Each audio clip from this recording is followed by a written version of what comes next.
और प्यारे बच्चों, आज हम बताएंगे कि हमारे शरीर में जो कोशिका होती है उसके अंदर माइटोकॉन्ड्रिया को बिजली घर क्यों कहते हैं, यानी विद्युत गिरह क्यों कहते हैं। अब जहाँ विद्युत गिरह यानी बिजली घर होता है वहाँ तो बिजली बनती है। अब कोशिका के अंदर क्या बिजली विद्युत बनती है तो इसको बिजली घर क्यों कहते हैं।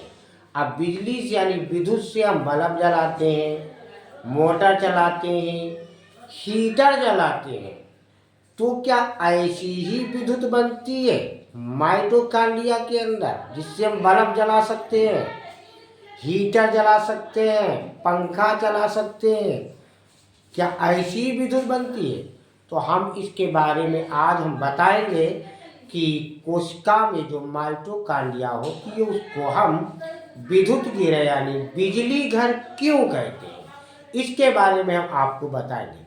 तो विद्युत क्या होता है? विद्युत यानी बिजली एक ऊर्जा होती है और उसी ऊर्जा से ये हमारे पंखे मोटर सब चलते हैं, बल्ब चलता है।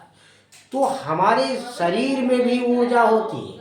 अब ऊर्जा नहीं होगी तो हम कैसे बोलेंगे, कैसे कार्य करेंगे, कैसे जो है किसी कार्य को हम कर सकते हैं। तो ऊर्जा है, तो ऊर्जा माइटोकॉन्ड्रिया में बनती है।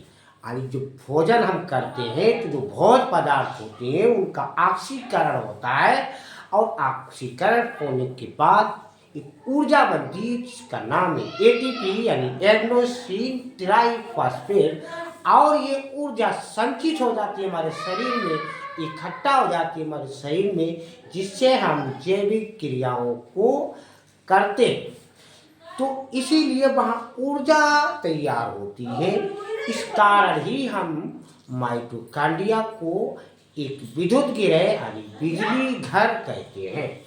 अब हम आपको पढ़ के बताते हैं माइटोकॉन्ड्रिया कोशिका का बिजली घर कहलाता है। क्यों कहलाता है?